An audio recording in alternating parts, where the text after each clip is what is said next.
Considérons un moment la question de la satisfaction de Dieu, qui marque de son caractère l'évangile, faisant de lui un évangile glorieux. Dans une précédente méditation, il a été dit que le mot gloire dans la Bible est presque invariablement associé à la nature de Dieu. C'est compréhensible, si vous le considérez de cette manière. Habituellement, quand vous rencontrez des personnes qui sont sur leur garde, vous pouvez dire globalement quelle sorte de personnes elles sont. Par exemple, si vous rencontrez une personne avec une conscience coupable, d'une manière ou d'une autre, cette conscience coupable se manifeste au dehors. Et quoi que vous ne puissiez pas savoir pourquoi, vous avez le sentiment que les choses ne sont pas droites. Si vous rencontrez quelqu'un qui a quelque chose de mauvais dans l'arrière-plan de sa vie, qu'il y a une ombre, vous serez conscient de cette ombre. Plus vous êtes sensible et réceptif aux autres, et plus rapidement vous connaissez en leur présence, et sans maudire l'état de leur vie intérieure. Vous enregistrez quelque chose intérieurement. Cette personne n'est pas transparente, elle est sournoise, on ne peut pas s'y fier. Vous ne savez pas pourquoi, vous ne connaissez pas son histoire, mais vous savez cela. Parce qu'il vient à vous en leur présence, vous savez ce qu'est leur vie. Cette prise de conscience peut se faire d'une multitude de manières. Vous gardez une impression, et quand vous avez cette impression, vous connaissez la personne. La nature de Dieu est entièrement juste, et donc quand vous rencontrez Dieu, vous ne rencontrez pas des nuages d'ombre, d'obscurité, de doute, de questions, de suspicions, d'incertitudes. Tout est transparent et clair.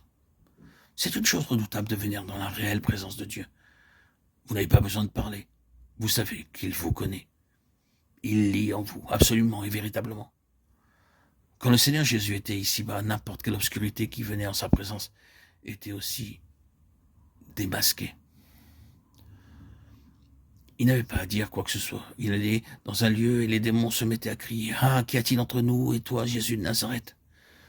Aussitôt, ils étaient démasqués. Luc 4, 34. Il aurait pu leur dire « Je ne vous ai rien dit. Où est la raison de votre attitude ?» Il n'avait pas besoin de parler. Il connaissait tous les hommes et connaissait ce qui était dans l'homme. Jean 2, 24, 25. Et les hommes savaient qu'ils savaient. Le problème, c'était qu'ils ne pouvaient pas supporter sa présence. Ils devaient avoir une réaction. La seule chose à faire pour assurer leur propre confort, c'était de tuer cet homme. Il réveille le souvenir de nos péchés. Il nous rappelle nos péchés. Allons dans la présence de Dieu, et ce sera ainsi. La gloire de Dieu, c'est ce qui se manifeste de Dieu, ce qui s'enregistre, l'impact, l'influence qui procède de lui. Il est totalement juste et sa gloire, c'est de manifester cela. Dieu est intrinsèquement juste. Et il réclame que les hommes doivent être justes afin d'avoir de la communion avec lui, de se tenir dans sa présence et de demeurer éternellement dans sa brûlante lumière. Pensons au fait que nous pouvons être en présence d'un tel Dieu sans broncher. C'est l'évangile du Dieu béni, et c'est possible.